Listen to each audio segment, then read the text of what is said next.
So today we've got a real treat. Dr. Hongzhe Li from the University of Pennsylvania, the Biostat department, is here visiting us. Literally visiting. He's here on spring break vacation with his family in Miami Beach, and he emailed me saying I'd like to come visit the group and give a talk and just see what you guys are up to. And so, I'll give you a little bit of background about him. So he got his PhD degree in statistics in 1995 from the University of Washington, Seattle, working under Elizabeth Thompson. So you can see he's sort of headed towards statistical genetics. He then went to the Mayo Clinic in Minnesota for 3 years, and then moved to the program in human genetics at the University of California, Davis School of Medicine as an assistant professor, then got up to a full associate professor. And then in 2005, he moved to UPenn as a professor of biostatistics. And he's been there ever since. He also has a secondary appointment in the Department of Statistics at the Wharton School, which is a top-notch department. So, unbelievably productive record. I mean, it just goes on and on and on with papers. It's unreal. But his methods research is mostly motivated by genetics and genomics.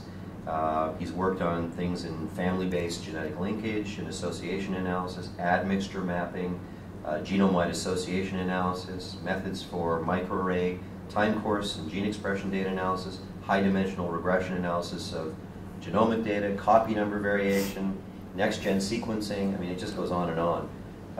And he's also heavily involved in sort of the professional statistical communities.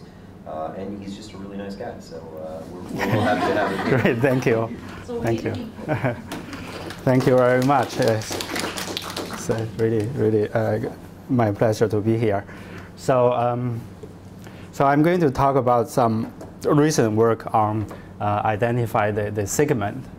This is really motivated by analysis of the copy number variation data. So this talk is based on joint work with my postdoc, Jesse Zheng, and Professor Tony Kai in the stat department at Penn. So this is, in general, in human genetics, we are interested in different types of genetic variations, and this is commonly observed genetic variations include single nucleotide variants, single nucleotide polymorphism, SNPs. This is a change at the single nucleotide level.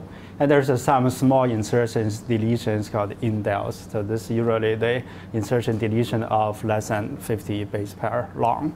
And there's a big chunk of variation called structural variation, including the copy number variations.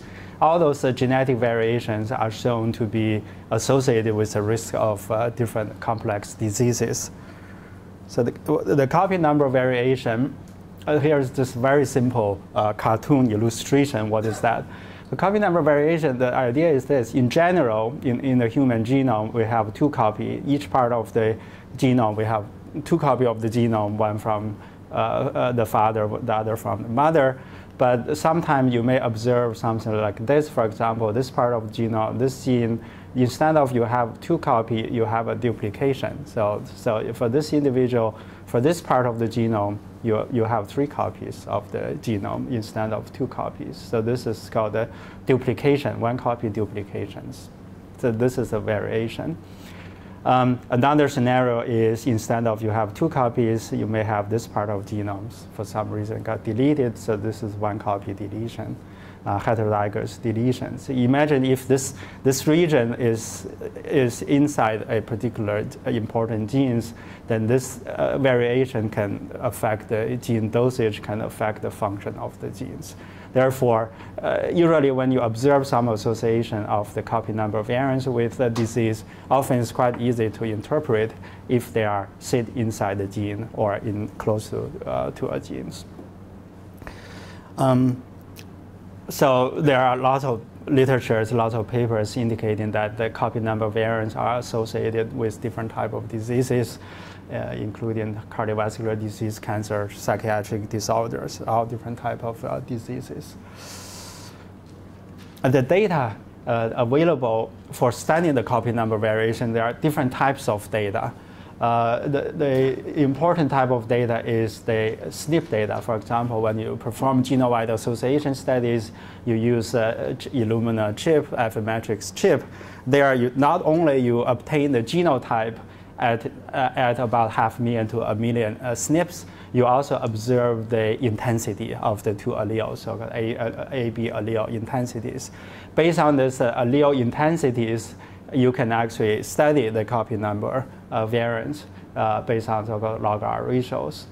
The other type of data is the data from the next generation sequencing. And this is getting more popular now because this probably gives you more high resolution in terms of the copy number variance in terms of where they are. But those are two different types of data. This tend to be continuous intensity data. Next generation sequencing data tend to be the count high dimensional discrete counts data. So for this type of GWAS data, the log-R ratio intensity data, there are many methods available for identifying the copy number variance. Here I just list a few commonly used method for CNV analysis. There's a segmentation-based method called the circular binary segmentation, hidden Markov model, scanning-based method. For the next generation sequencing data, which is the focus of my talk today, there are some methods available. Most of the methods and the programs are written by computer scientists. Some are very good, but they are less rigorous in terms of statistical modeling, in terms of how they control the type 1 error sort of things. I'll give you a couple of examples. So this is how you do the copy number variation analysis based on the SNP chip data. I just give you one example. For example, this is for one chromosome, and each dot is a one marker, one SNP. And what you observe here is so-called the log-R ratio, which is log of at each marker. Assume you have two alleles, A and B, and you have A intensity, B intensity is a log of A times B intensity over some normal expected A and B intensity. So that's the idea. If you have more copies, for example, if you have 3 copies of A, you have A, B, for example, the A intensity will be higher. So that's basically the idea. For example, in general, for many of the SNPs, log-R ratio is close to 0 along the 0 line. But in some region, you observe bigger log-R ratio. And this is an indication of a copy number variance in this region. So that's this simple idea. This example is very simple because this chunk of the copy number variance is very big. So it covers many markers, SNPs.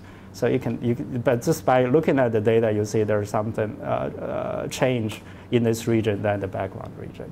What is difficult is some of the CMAs are very small, very tiny. They only cover 3 to, for example, 10 those numbers, right? Then you want to differentiate a very small segment intervals, copy number variance from the background, and how to do it. The data we have is about 500,000 to 1 million data points throughout the genome, and how you separate those signals from the background, that's the challenge. And we're not talking about just one. For a given individual, we may have multiple copy number variants. You don't know how many. You don't know where they are. You don't know how big they are. So that's the difficulty. So I'm not going to talk about this type of data. Instead, I'm going to talk about this type of data, the copy number variation analysis based on the sequencing, next generation sequencing data. So the idea is very simple. For example, this is the genome for one individual we want to study. So you have 2 copies of the DNAs. If there's a deletion in this part of the genome, for example, the way they do the sequencing is sort of you create a library, randomly create a little library, then you sequence the little library. So basically what you obtain are those randomly chopped short reads in the genome, those little reads. Now what people usually do, you align those reads back to the reference genome. There's a common reference genome, you align them. And after you align them, the idea is you count, for example, in this region, how many reads align to this region, and how many reads align to this region and this region, right? If there's a deletion, you would expect fewer number of reads that cover this region. And that's the indication of a deletion. And similarly, if you have duplication, when you align those reads back to the reference genome, you will see more reads. That's how you get the duplication. That's the idea. But in reality, the data are more complicated than this. First of all, the data volume is very big. Depending on how you summarize the data, you can talk about billions, right? If you summarize the data at each base pair level, you are talking about 3 billion numbers, the read depths over 3 billion base pairs. So that's a very high dimensional big data set. Secondly, there is lots of noise. The distribution of the data is very difficult to characterize, to parametrically model the distribution of those read depths data. I'll give you a couple examples here.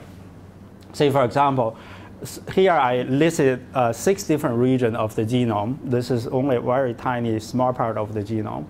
And those are the data from the so-called 1,000 Genome Project, the individual from the 1,000 Genome Project. And what I plot here are those CNV regions identified by the 1,000 Genome Project. They have a database you can look at for a given individual in that project, what are the copy number variants, where they are. And those are what they identified. If you just look at this region, so what you observe here is at each base pair level, how many reads cover that location. So those are the number of reads. The Y is the number of reads, X are the location, genomic locations. And what they identified is they think this is a deletion. It's very difficult, right? If you compare this region with a nearby region, it's not very clear this is indeed a deleted region. This might be a deleted region, right? Because overall, the average reads in this region is smaller than the nearby, the neighboring. But still, even in this region, there are some area you see more reads, right? Not quite consistent in this region. Those are another example of 6 different regions. Those are the CNVs that we identified use the algorithm that I'm going to present. This seems to be very clear. For example, this region, there's a very clear deletion, 1 copy deletion, right? Because the number of reads is much smaller than the nearby region. It's quite consistent in this region. This region also, this is clearly is a double deletion. Both copy of the DNA got deleted. The region like this is overall the mean or the median number of the reads is smaller than the nearby region. But still within this region, you have some nucleotide. You see a very big number of the count due to many different reasons from the sequencing. So you think this is real or not real? I think it's probably a real deleted region. But I just want to use this plot to indicate that this type of data is very complicated to model them parametrically. So the approach we take is a non-parametric approach, try to be more robust to those potential outliers. So that's the idea. So here's the data. So what we have is, just think about, we have data from one individual. We're not talking about a sample of individuals, just one individual, and we have their DNA sequencing from next generation sequence. We want to know all the copy number variants that this individual carry, one sample case. So the data we have are the YI, which is the number of the sequencing reads that cover this region I. And this I from 1 to n. The n could be very big. It could be 3 billion base pair. So n could be 3 billion. Another way to summarize the data is you look at the count in at each base pair level. You look at the count for each of the 100 base pair bin.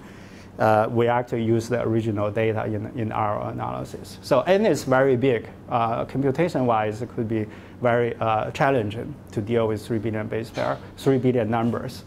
Another thing, as you saw before from the plot, is the data usually does not follow a normal distribution or other type of parametric distributions. And there are lots of outliers. And so many of the existing methods that were developed for example, log-R ratio data or the there's a chip data also to study the copy number variant. Most of the method assumes the data follows a normal distribution, assume a normal errors. Those methods will not work directly on those count data. I'll show you one example. For example, this is simulated data. So this is a small simulated data set. We simulate there's a true signal in about 550 point at this location. I simulate a little tiny segment. All the true intensity are 0. In that region, I have a little CNVs, for example, a little jump, a little segment intervals. But if the noise follows a long-tailed Cauchy distribution, right, very heavy-tailed Cauchy distribution, you will see lots of outliers like this. Those guys are all the outliers from the noise. If you assume the data, if you just use some of the existing method on this data set, try to identify that segment, you will not. For example, so this is the data. And this is I use one of the procedure called likelihood ratio selector procedure, which works pretty nicely with this optimal procedure when the data follows a normal distribution. If you use that procedure to this data set, basically they said everything's a signal. Everything there is a segment. So apparently this cannot work for this type of data. Use the method that I'm going to present. Actually, we can directly identify a segment in this region, a little change in this region, and set all the rest of the region as 0. And I'll show you how we do this. How we get from this noisy data get the true signal. This is true signal. Yeah. I have a sort of a general question. Why is it that you don't collect a sample of individuals and do this over a sample? Rather than you do it by individual by individual? That's a very good question. That's another topic is whether you can borrow information across a sample. Yeah. That's true. That could be very useful because some of the CNVs are shared across multiple samples, but some of the CNVs are very unique to an individual sample. So the slight problem is if it's shared by many samples, you can gain power. But if it's unique to a few individuals, you may or may not gain power. We actually have a paper to do the multi-sample CNV analysis. That's a good point. Yeah, okay. Okay, so this is a model, how we model the data. So again, we look at the data for one sample, one individual. Those are the count. We'll assume this count can be written as this model. Basically said if the ice location, ice nucleotide, sit in a CNV regions. Suppose we have true interval, Q intervals. So the CNV interval segment, they all mean the same things, basically a little interval in the genome. We have Q of them, we don't know. We don't know the Q, right? We don't know this is the true model. Suppose we know we have Q CNVs and we know where they are. Those are the intervals, I1 to IQ. So the idea is if they sit in the CNV region, their mean is a mu Q. And if they sit, for example, in the first CNV region, the mean is mu1, or the median is mu1. In the Q CNV region, the median is a Q, plus an error term, plus noise term. Okay, so this is basically a model, the model for the data we observed. And but of course, in this model, there are many unknown parameters. For example, the number of CNVs, where they are, and the magnitude of the CNV, they're all unknown. And the error term, the key is here. We are not assuming a parametric distribution on this psi I term, on this error term. We only assume the error is symmetric with a median value of symmetric around 0. And the density is satisfied this condition. It's basically in the neighborhood, in the 0 neighborhood, the density function is the rate of change of that density function is bounded by this linear term. If you divide this y over here, it basically is a derivative. First derivative at around 0 is bounded by this linear line, the density. So this is the only requirement on this density function. It's symmetric, and the change of the rate around the 0 bounded by the linear term. Yes? What's in BHD? This is neighborhood. In the neighborhood of, you only look at the neighborhood of 0 because you assume the error is centered at 0. Okay. Yeah. So under this model, the goal is there are actually two problems. One is a detection problem. Detection problem basically said whether there is a CNV. For a given sample, whether there is a CNV, essentially you want to test whether this a true set of CNV is an empty set or not, right? So the null hypothesis is this guy is an empty set. Alternative is not empty, means there is at least one CNV. That's a detection problem. It's an easier problem. After you reject the null hypothesis, we also want to identify all those CNVs, all those intervals, use the data. So these are two types of problems. They are related. The identification problem, of course, is related to detection problem. A detection problem is relatively easy. You just want to know whether there is a CNV. You don't care where they are, right? Identification problem, you really want to find where they are. Two problems. Okay, any question on that? So this is a basic model. What's different from what we did before for the log-R ratio data is we're not assuming, make any parametric assumption on the error term. If you assume this error follows a normal distribution, then there are lots of methods available. Yes? What's S2, the density function H S2? Such that. Yeah, so this density function satisfies this condition, basically. Such that. Function H such that. Such that, yeah. So this actually normal distribution, T distribution, Cauchy distribution, they all satisfy this condition. This is not very restricted requirement on the density function. Okay. So the idea is, as I mentioned, that we had a paper in 2010 for the Gaussian noise case. This very similar model as before, but if you assume the noise term follows a Gaussian distribution, then this type of problem has been studied.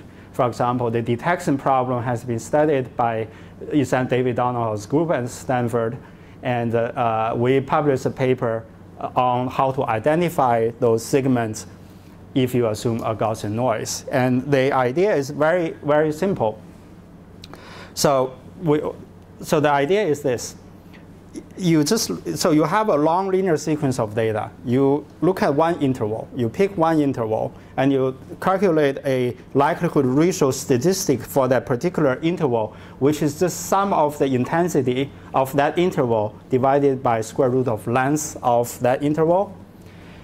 And you use this is our statistics to assess whether there's a signal in this interval. So the idea is if there is a CNV, if there is a mean shift, this value should be bigger, right? This value should be bigger than what you would expect from the normal distribution. So basically, you just scan the whole genome without the interval of certain length. And the threshold you use is about square root of 2 log n times L. So why you have 2 log n times L? L is the length of the, so for CNV, we roughly know the length of the CNV. So basically, you look at the interval, for example, of 3 markers, 4 markers, up to L markers, and you just scan the whole genome with those intervals. And the threshold, use this threshold to determine whether there's a signal in a given interval. Then what you do is, because lots of intervals, they may overlap, you just find the local maximum as the candidate interval, then you move on to another one. So that's our procedure. So yeah. If the intervals overlap, you may identify. So yeah, if they overlap, Twice. yes, you pick the one. If you pick the one with the maximum statistics and remove all the interval that overlap with this interval. That's our procedure. You pick one of the two. Yes, you pick the one that gives you the highest statistics. Yes, the maximum statistics, exactly. Yes. Okay. Right, so you don't have overlapping interval, then you move on. So that's our procedure. And in that paper, we studied, for example, detection boundary, and also established some optimality result on this procedure. We basically figure out under what condition it is possible to identify all those intervals. So I'm going to use this idea for the non-normal data. So this is the key. Yeah. Is it okay to allow, I mean, do you have to allow a dependent structure between? So we assume the noise are independent Right. condition on the mean. There's a mean shift, but not the error term. The error are independent, yes. Is that reasonable? I don't know the data that well. Is that... Well, you think about the data are dependent, Right. but because they share the common mean. So we would also, I think it's reasonable in terms of the errors. There's no natural relationship of the errors, especially for the log R ratio data, right? They are not at the same place of the chip, sort of things. No, because I know in like DNA tends to go into blocks, right? And so does that correlation structure, like an LD structure, does that cause problems? This is the intensity.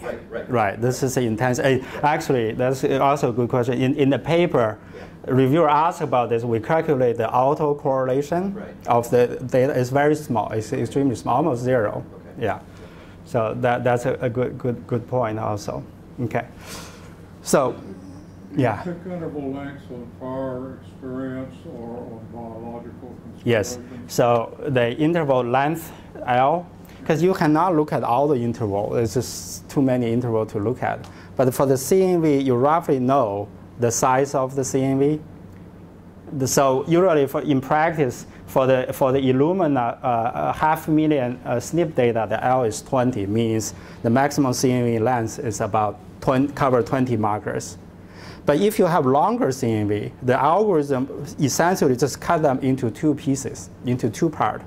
Then you do some post-processing, you merge them together. You can handle the longer cases. I mean, in theory, it doesn't matter. It's just computation-wise, it's easier, right? If you limit the interval to the length less than L, the number of interval you have to calculate this statistic is about n times L. So n about 1,000,000, L is about 20. That's the order of the computation is n times L. It's pretty efficient to compute this procedure for this procedure. Okay. So this is for the Gaussian data. For the data from the next generation sequencing data, here's the trick. Here's the key idea. Is this? Remember the data there, we have about 3 billion, right? Data point. So lots of data point. So the way you do this is probably also related to Sunil's question about the potential dependency. So the way we do this is you can divide the genome into smaller group. You equally divide this n observations into T groups, into little groups. For example, this with M observation in each group. M usually we use 400 base pair or 200 base pair long, right? Because we have lots of data point.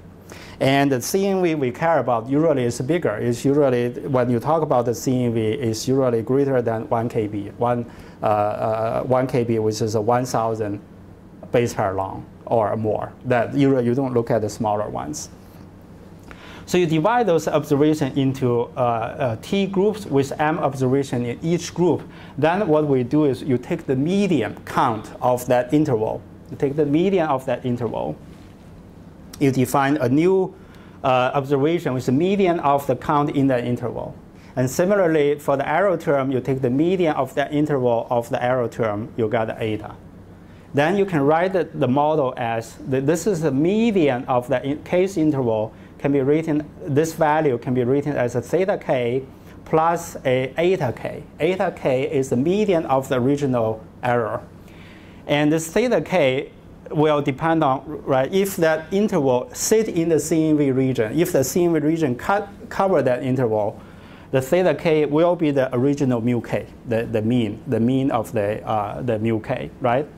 If this interval overlap with the true CNV, the mean will be somewhere between 0 and the mu j. So there's a shift. There is still a shift.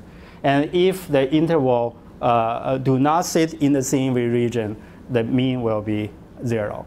So what I'm saying here is, after you make this a local median transformation, you can just treat the data as a normal data, because of this very important fact is the median of the original error term in that interval. If the interval is long enough, if this m is long enough, this new error can be written as some constant times a normal error plus a very, very small term. So that means this eta k now can be assumed. You can assume this. You can show this eta k follows a normal distribution with mean 0, and the variance depend on the density function of the original error term, original error density evaluated at 0. That's the key. So basically, after you do transformation, you back to the normal data. You just work on the transform data. Then you can use the algorithm I just described on this transform data and do everything. That's the idea.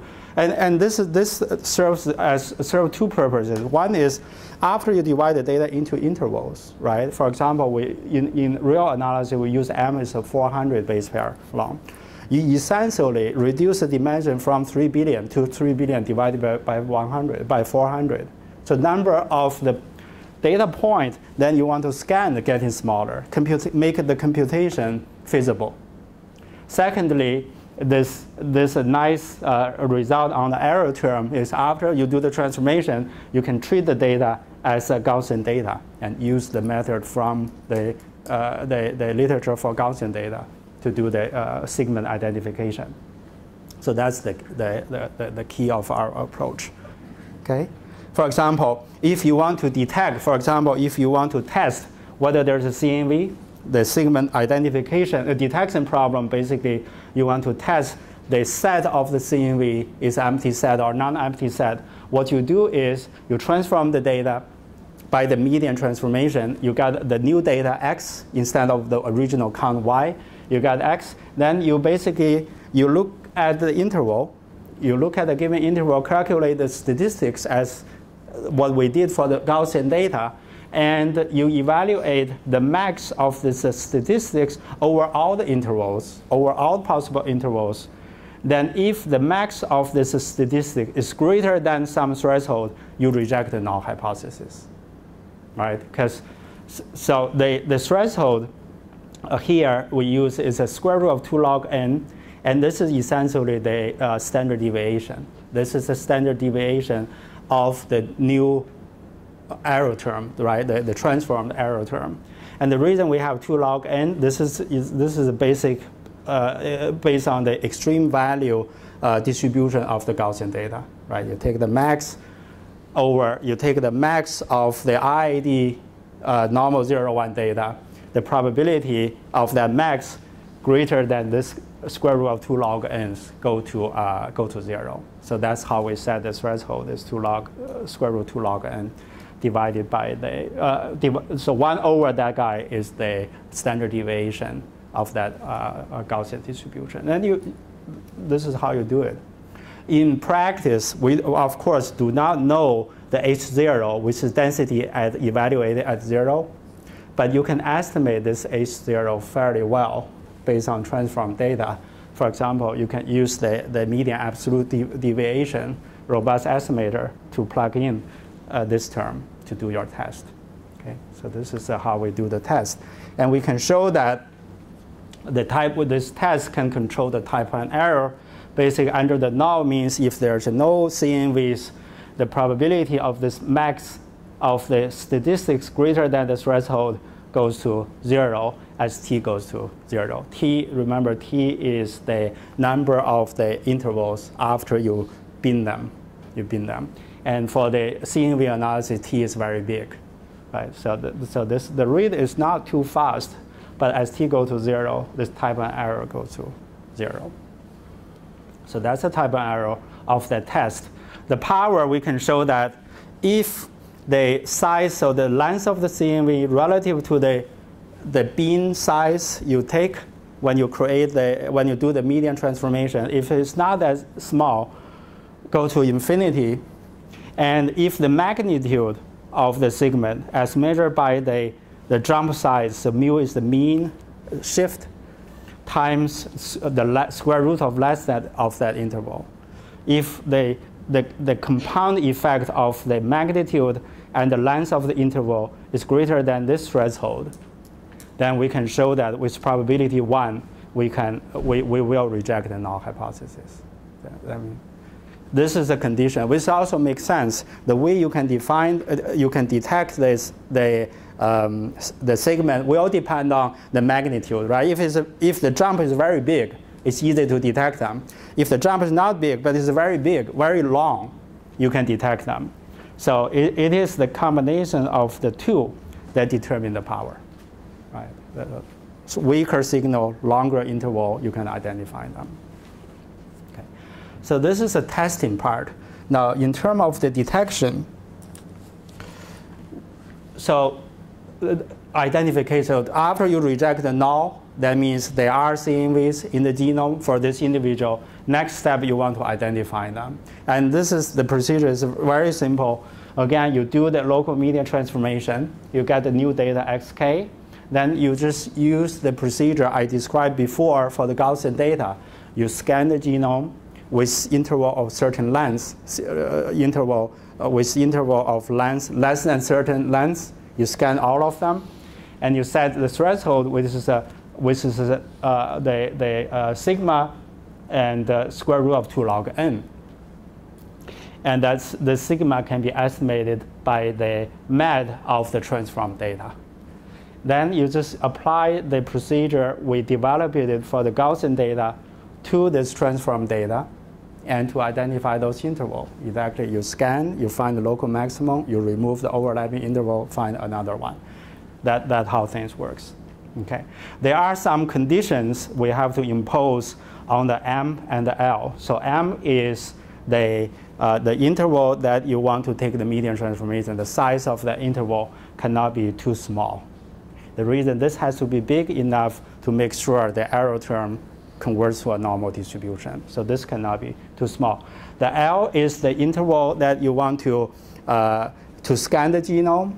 The smallest, the larger interval length you want to use to scan the genome, you can think the L has to be, for example, bigger than the length of the maximum intervals, the maximum CNVs. Otherwise, you cannot cover that CNV, right? It has to be bigger than that S bar.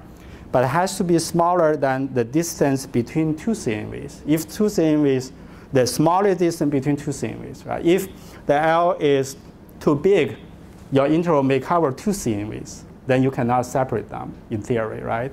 Luckily, for the CNV, usually they are rare and they are sparse. Means for the germline CNVs, you don't expect to have so many close together.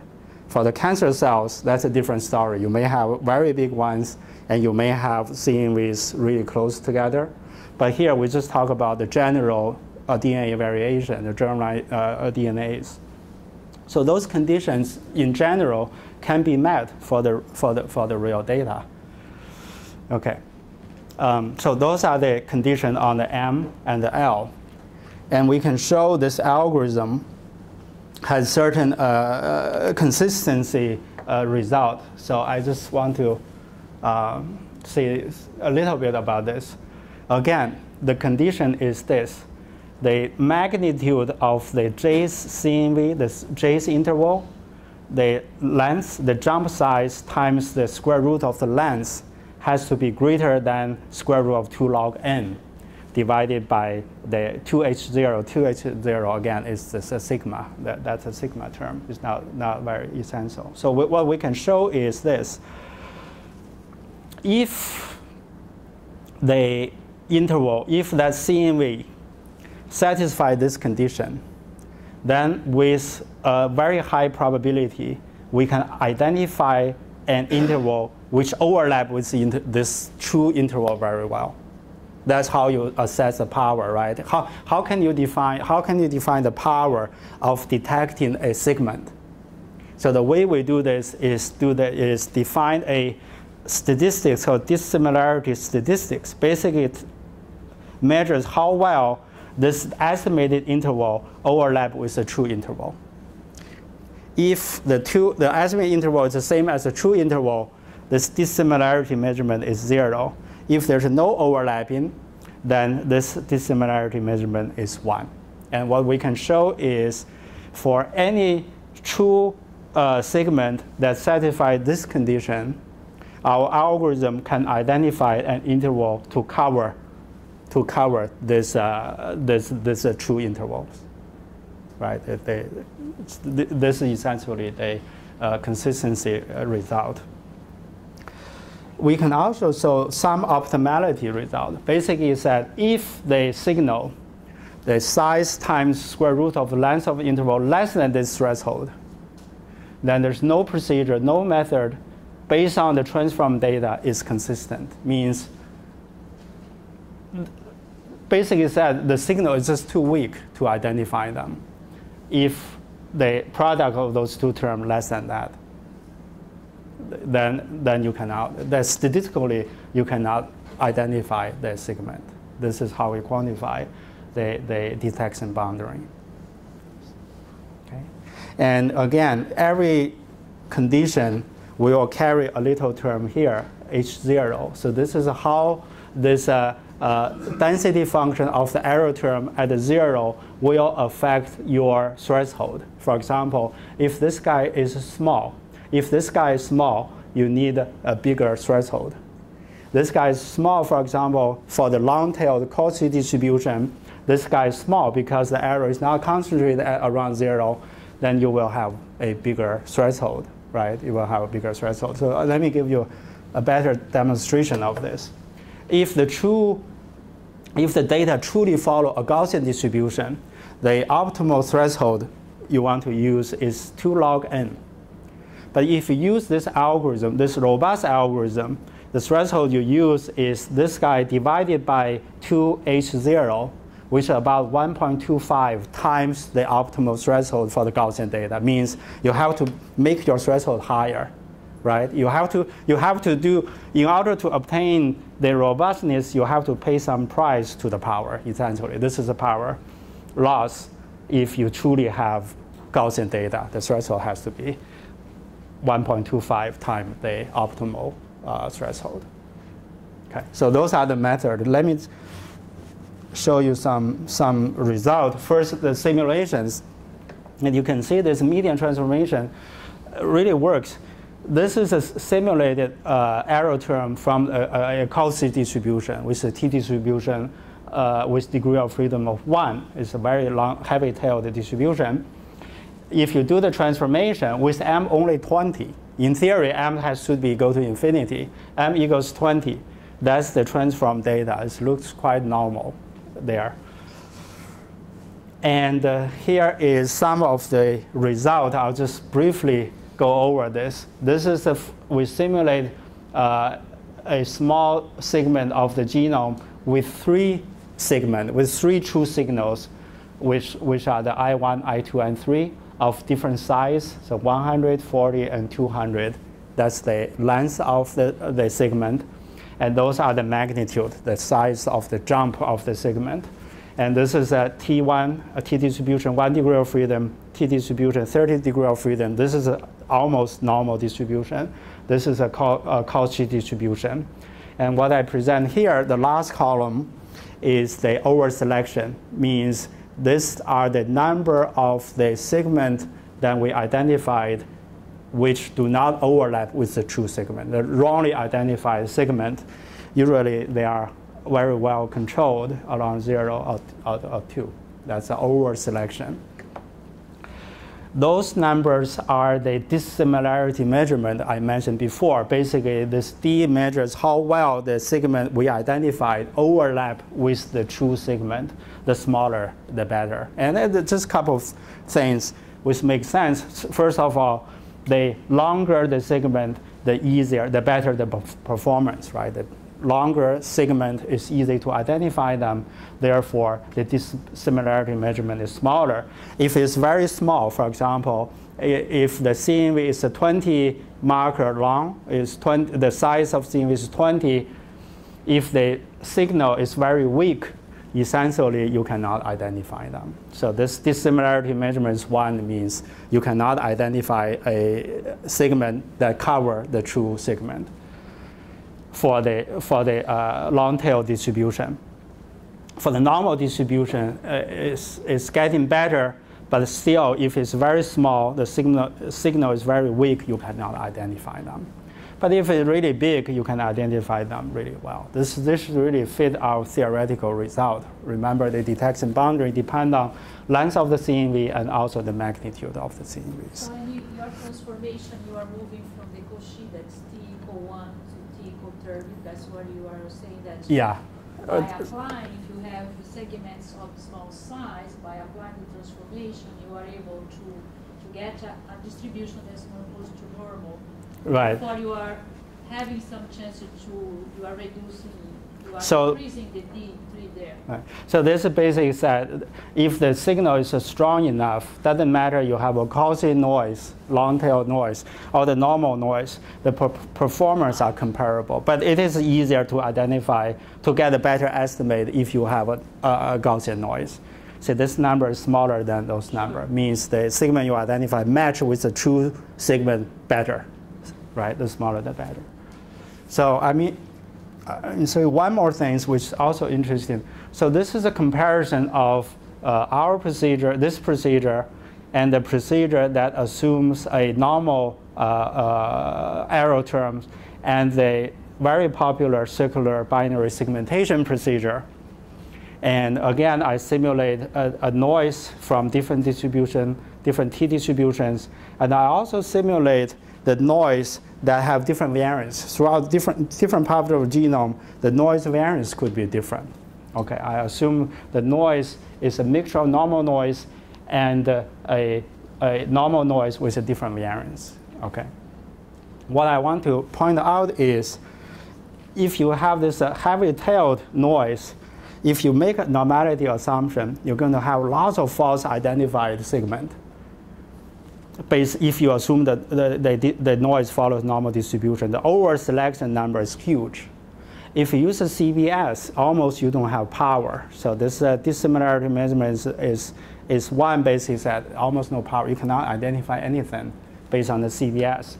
And this is the performance of this procedure I just presented. And you can see this is over selection. This is how well the segment can be identified. The smaller, the better. Heterozygous noise, because this algorithm assumes a common noise throughout the genome. If you do have heterogeneous, the different noise in different part of genome, this performance, you will tend to identify a lot of wrong segment. That also makes sense, right? Because the assumption is it's the same noise throughout the genome. I don't have time. So let me just show you a couple real data analysis. So this is the data we got from the 1000 Genome Project. So 1000 Genome Project, they sequence some trios, parents, father, mother, and kids, use very deep sequencing. So the average coverage about 42 cross means at one given location, you expect about 42 reads cover that locations. So it's a very big data set. We look at the data on the count data on chromosome 19. It's a relatively small chromosome with about 54 million data points. And we apply our procedure with M. M is the interval length that we take the median 400. L is 60,000. That's the maximum sequence size we want to capture is 60K, 60,000 base pair long. And this is a number of CNV we identified. And we did some comparisons. I'll skip this. I just want to show you a couple of things. This is usually how people assess how well your algorithm works. Remember, we have trio data. We have father, mother, and kids. And we apply our algorithm to those three individuals separately to estimate the CNVs.